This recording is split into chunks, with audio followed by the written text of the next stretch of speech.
Sa panahon ngayon, ang mental health ay isa sa mga madalas pag-usapan ng modernong henerasyon. Marami ang nag-aalala kung paano mapangalagaan ito at kung ano ang ginagawa ng pamahalaan para tumulong. Dito pumasok ang Republic Act 11036 o the Philippine Mental Health Act, isang batas na itatag noong 2018 upang paunlarin ang mga serbisyong pangkaisipan at protektahan ang karapatan ng mga taong gumagamit nito. Itinataguyod ng batas na ito ang promosyon ng mental health at well-being sa lahat ng sektor ng lipunan. Pinapaigting nito ang mga programang pang-edukasyon, kampanya sa kamalayan at mga akbang upang maiwasan ang stigma o diskriminasyon laban sa mga taong may mental health conditions.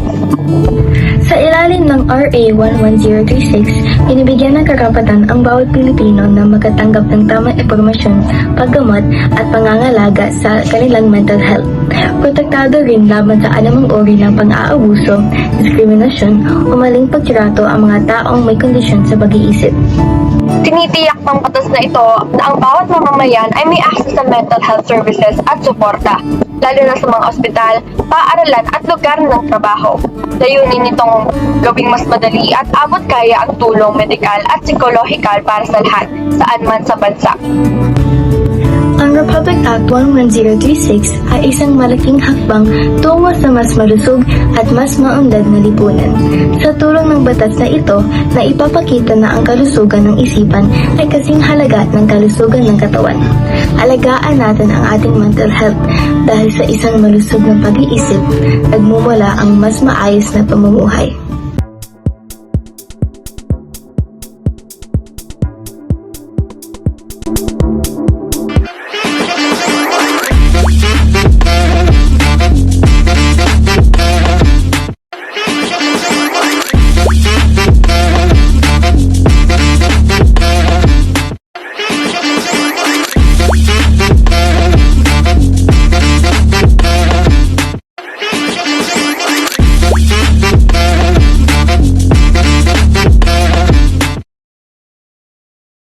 Good morning mga kababayan, o kung gabi man, good evening sa inyo. We are your host, Denise Rabal, And Zaya Bacordo? and welcome dito sa Lakbay Talastasan. Yes! Kung first time nyo rito, welcome! Dito, magkwekwentuhan tayo tungkol sa iba't ibang mga mito at alamat mula sa iba't ibang kultura. At kung matagal ka na namin kasama, alam mo na ang vibes! Relax lang, kwento-kwento, tapos may halong misteryo at aral.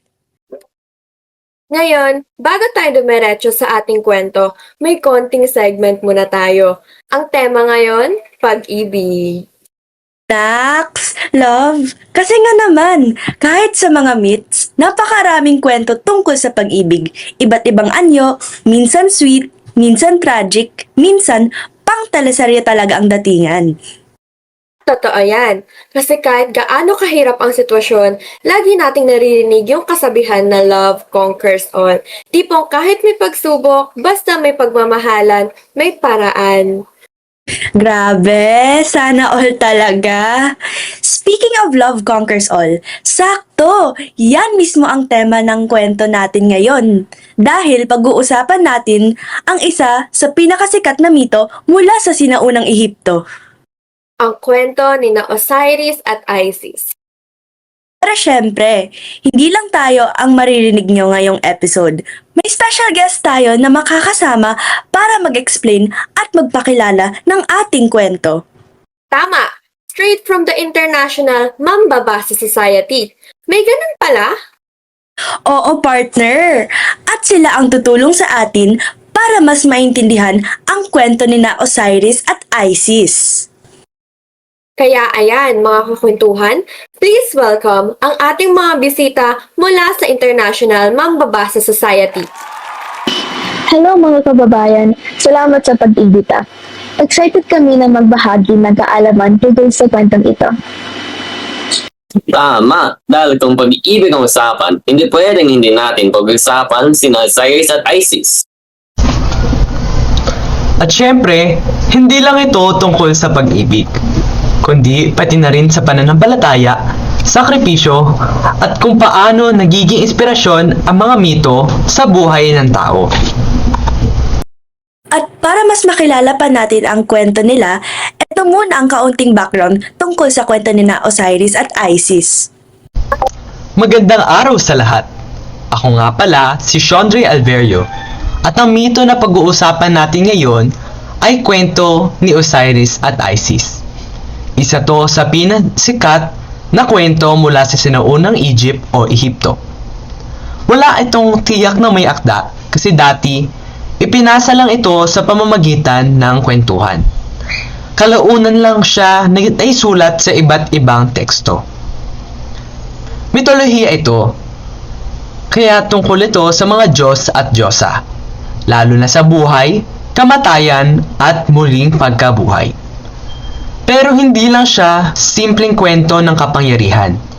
Ginamit din ito ng mga sinuunang Ehipto bilang gabay sa kanilang pananampalataya at kultura. Layunin ng Osiris myth na ipaliwanag ang paniniwala nila tungkol sa siklo ng buhay at kamatayan, at kung paano may pag-asa pa rin sa kabilang buhay. At sa gitna ng lahat ng iyon, makikita rin natin ang mga aral na pag-ibig at katapatan ni Isis, ang sakripisyo ni Osiris, at ang babala laban sa inggit at kasamaan ni Seth. Kaya sa kabuuan, ang mito na ito ay paalala na kahit may kamatayan, may muling pagbangon, at nasa dulo, ang kabutihan pa rin ang nananaig. Ganda ng mensahe ng akda, puno ng pag-ibig at sakripisyo. Ama, ngayon naman, dumako tayo sa pagsusuring pangnilalaman. Ang konsisiyan may ugat at ang tema ng kwento ay katapatan at pagtsatsaga para sa mahal sa buhay. Ipinakita ito ni Isis sa paghahanap at pagbubuo mula kay Osiris. Ang mga taon naman sa kwento ay sila: Osiris, Diyos ng fertility at afterlife, ang unang hari ng Ehipto. Si Isis, Diyosa ng mahika at isang tapat na asawa. Si Seth, Diyos ng kaguluhan na puntay kay Osiris. Si Nephthys, asawa ni Seth na tumulong kay Isis. At si Horus, anak nila Isis at Osiris na naghiganti para sa ama. Ang tagpuan ay sa sinuunang Ehipto, panahon ng mga Diyos at kababalaghan. Iyan ang kabuuang nilalaman ng mito. Pero syempre, hindi dyan nagtatapos ang pagsusuri natin. Ipapasok ko naman sa isa pa nating panuuin para ituloy ito. Hello, ako nga pala si Ganis Visuela. Salamat mo, Yuga. Ngayon naman, tatalakayin ko ang balangkas ng mga pangyayari at kulturang masasalamin sa kwento. Sa balangkas ng mga pangyayari, nagsimula ang kwento kay Osiris, ang pharaoh ng Ehipto, na minamahal ng kanyang mga nasasakupan. Pero dahil sa inggit ng kanyang kapatid na si Seth, nagplano ito ng masama. Gumawa siya ng kahon, pinapasok si Osiris, at itinapon sa ilog Nilo. Hinahanap ni Isis ang katawan ni Osiris, pero pinutol ito ni Seth at ikinalat sa buong Ehipto. Sa tulong ni Nephthys, nahanap ni Isis ang mga bahagi ng katawan at gamit ang kanyang mahika, nabuhay muli si Osiris kahit pansamantala lang. Nakikita din natin dito ang kulturang Ehipto. Una, ang paniniwala sa muling pagkabuhay, tulad ni Osiris na nabuhay ulit. Ikalawa, ang paniniwala sa Diyos ng underworld dahil siya ang naging tagapang-alaga ng mundo ng mga patay. Ikatlo, tinatawag nila ang kanilang hari ay Pharaoh tulad ni Osiris. At panghuli, ang kasal sa magkakapatid na karaniwan noon para mapanatili ang kapangyarihan. Kaya sa kabuuan, ipinapakita ng mito hindi lang ang pag-ibig at sakripisyo, kundi pati ang malalim na kultura at paniniwala ng mga sinuunang taga-Ehipto.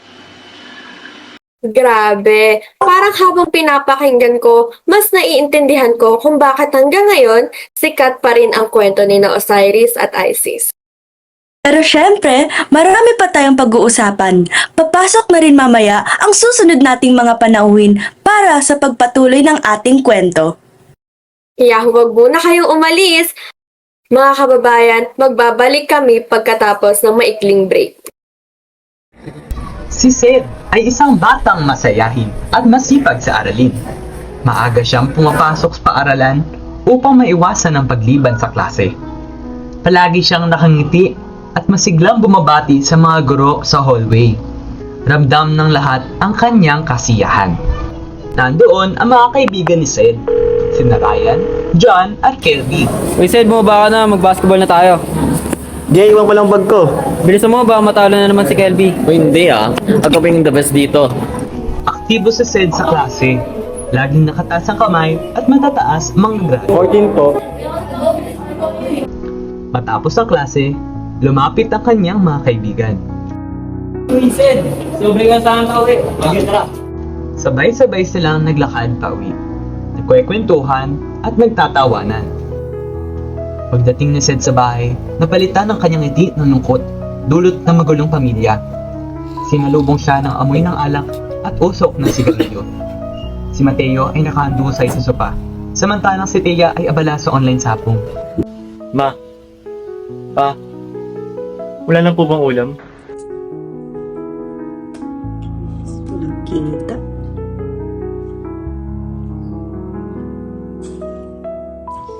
Sed, ano ba? May ginagawa ko. Hindi mo ba nakikita?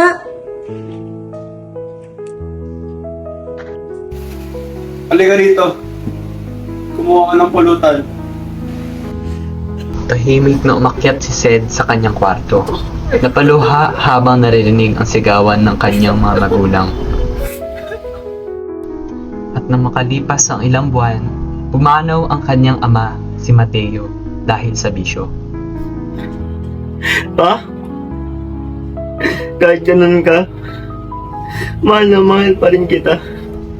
Nawala ang sigla ni Sid sa paaralan. Uy, Hindi na siya nakikihalubilo sa mga kaibigan at madalas natulala. Hindi nakakapagsumite ng mga proyekto sa oras.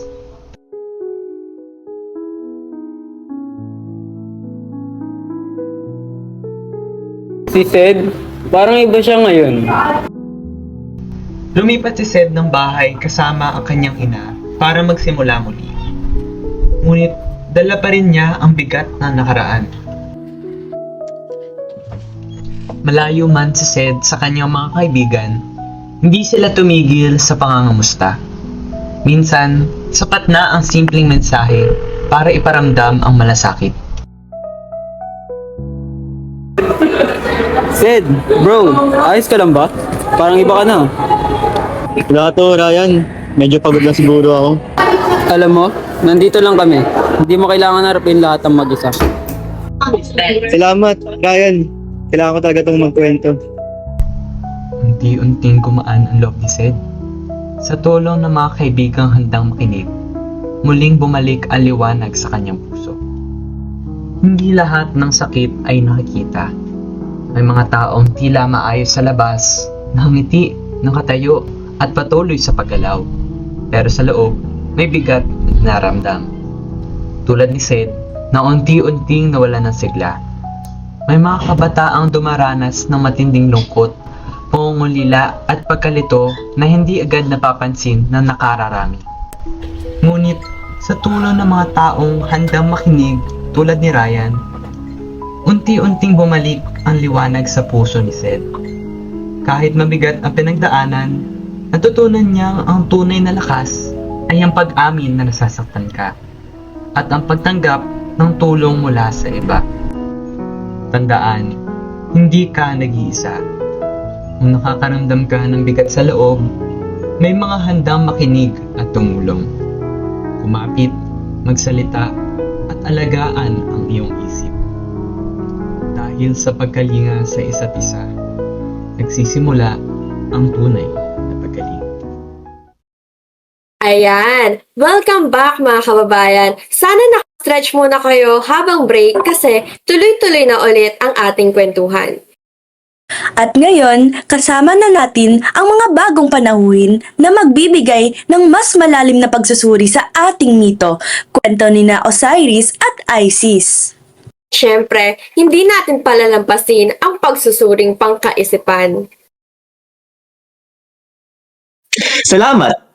Ako nga po pala si Neil Aguilar, Ang kwento ni Osiris at Isis ay umiikot sa tunggalian ng kabutihan at kasamaan. Si Osiris, isang hari na mapagmahal at makatarungan, habang si Isis naman, simbolo ng katapatan at malasakit. Ngunit, dahil sa inggit ni Seth, nagbago ang kapayapaan sa Ehipto. Sa huli, ipinakita ng kwento na kahit may kasamaan, nananaig pa rin ang kabutihan. Lalo na sa dulo ng pamilya na sina Osiris, Isis, at Horus. Isa itong paalala na ang kamatayan ay hindi laging katapusan. Minsan, ay simula ng panibagong buhay. Ang ganda nun! Parang buhay din talaga ng tao. May hirap, may pagtataksil, pero sa dulo, mabuti ang nananaig. Tama! Pero bago tayo magtapos, balikan natin sa Aguilar para naman ibahagi ang bisa sa damdamin ng kwento.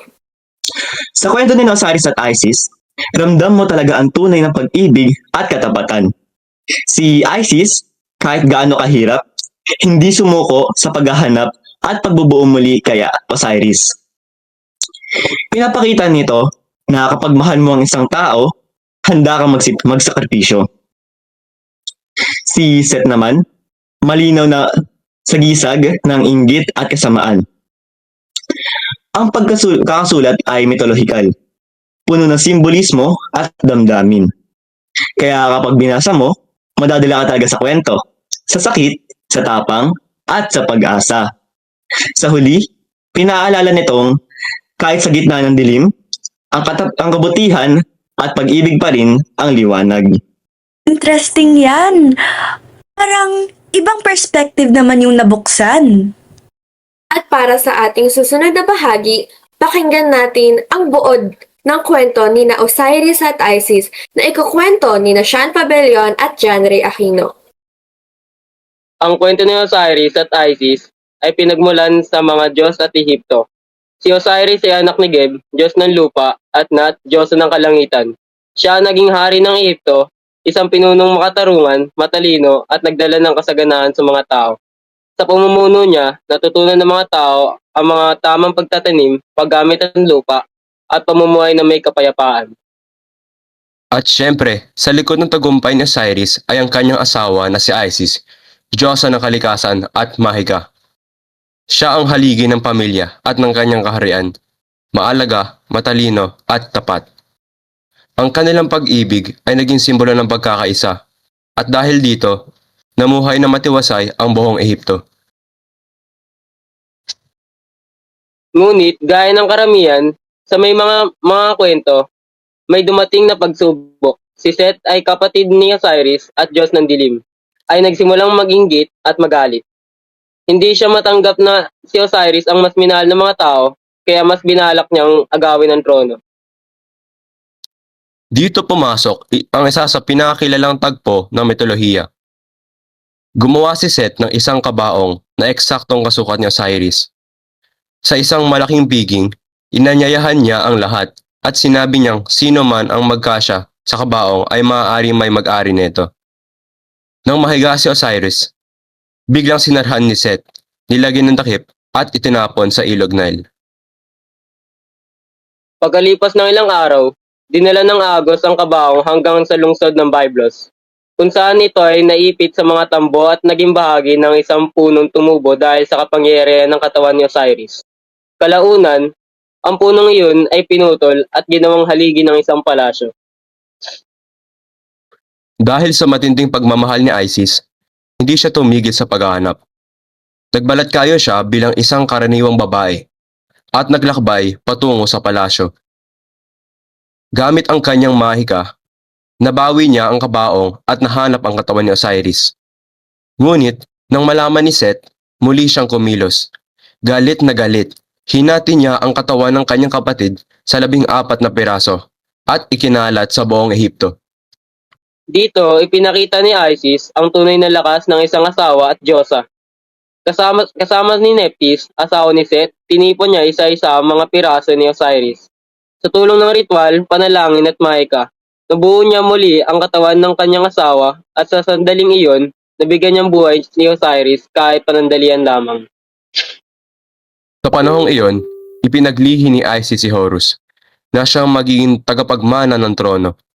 Ngunit, hindi na maaaring manatili sa mundo ng mabuhay si Osiris.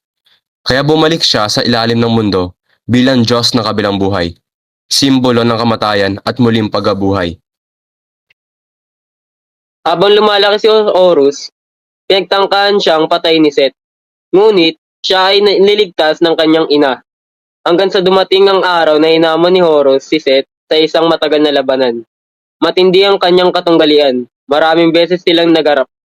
Ngunit, sa uli, nagtagumpay si Horus at naibalik ang kapayapaan ng Ehipto. At doon nagtatapos ang kwento ni Osiris, Isis at Horus. Isang alamat ng pag-ibig, pagkamatay at muling pagkabuhay. Isang paalala na ang tunay na pag-ibig at kabutihan ay mananatili kahit sa gitna ng selos, poot at kamatayan. Grabe! Ang lalim ng kwento ni na Osiris at Isis. Puno ng pag-ibig, sakripisyo at laban ng kabutihan at kasamaan. Talagang sulit pakinggan. Tama ka dyan, partner. Parang kahit gaano karami ang pagsubok, pinapaalala ng mito na sa dulo, ang kabutihan pa rin ang nagwawagi. At syempre, may kanya-kanya ring matanaw ang bawat isa sa atin tungkol sa kwento. So Denise, ano ba ang tumatak sa'yo sa kwento ni na Osiris at Isis? Para sa akin, buod talaga ng lahat ay si Osiris na mabuting hari na pinatay ng kanyang kapatid niyang si Seth dahil sa inggit at kasakiman. Pero dahil sa pagmamahalan at tiyaga ni Isis, muling nabuhay si Osiris kahit sa ibang mundo na. Sa huli, ang anak nilang si Horus ang tumapos kay Seth. Kaya naging simbolo ito ng kabutihan laban sa kasamaan. Para sa akin, ito na sa totoong buhay, lagi tayong may haharapin na masama.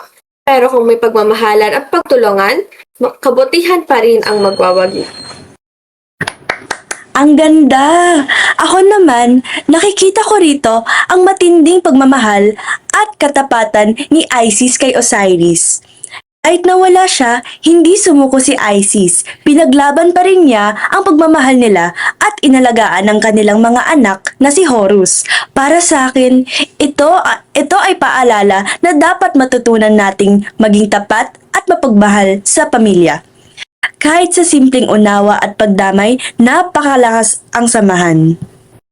Ang talim ng mga aral natin, no? Pero syempre, gusto rin nating marinig kung ano ang naging dating ng kwento sa mga kasama natin ngayon. Tama! So, simulan na natin kay Neil. Ano ba ang pinakatumatak sa'yo sa kwento ni na Osiris at Isis? Alam nyo, habang binabasa ko yung kwento ni Osiris at Isis, sobrang tumatak sa akin yung kawalan ng katarungan. Imaginein mo, si Seth mismo, pinatay ang sarili niyang kapatid dahil sa inggit at gusto niya yung trono. Ang ending, hindi lang si Isis ang nasaktan, kundi buong kaharian. Doon ko nakita na kapag kasama ng pinairal, lahat nadadamay.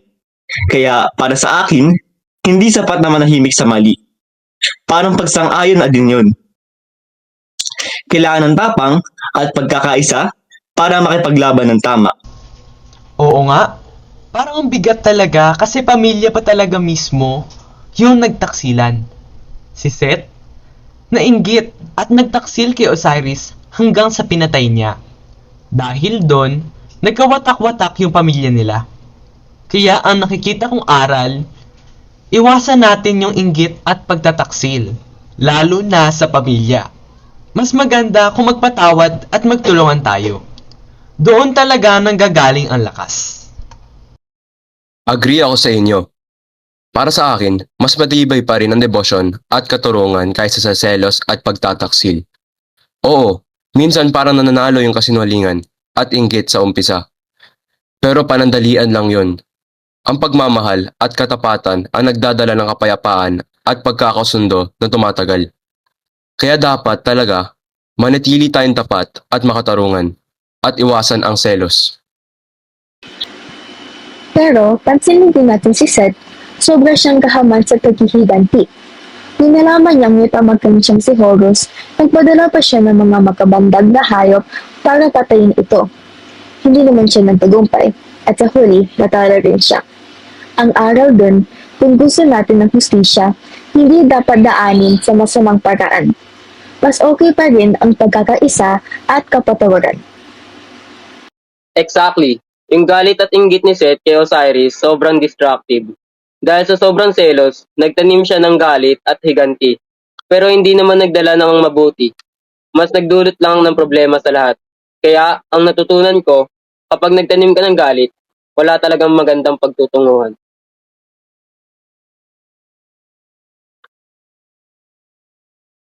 Oo, pero kung titignan mo si Isis, grabe yung tiyaga at pag-asa niya.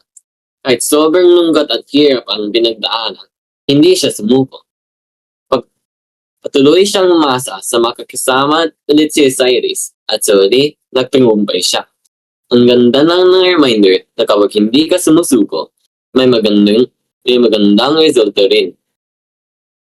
Ang gaganda ng mga pananaw ninyo. Pero syempre, gusto rin nating marinig ang boses ng ating mga listeners. Yes! At dahil live tayo ngayon, nag-share kami ng meeting link sa comment section below. Ang dami ring nag-request na sumali, kaya mamimili tayo ng isa sa kanila para makasama natin dito sa podcast.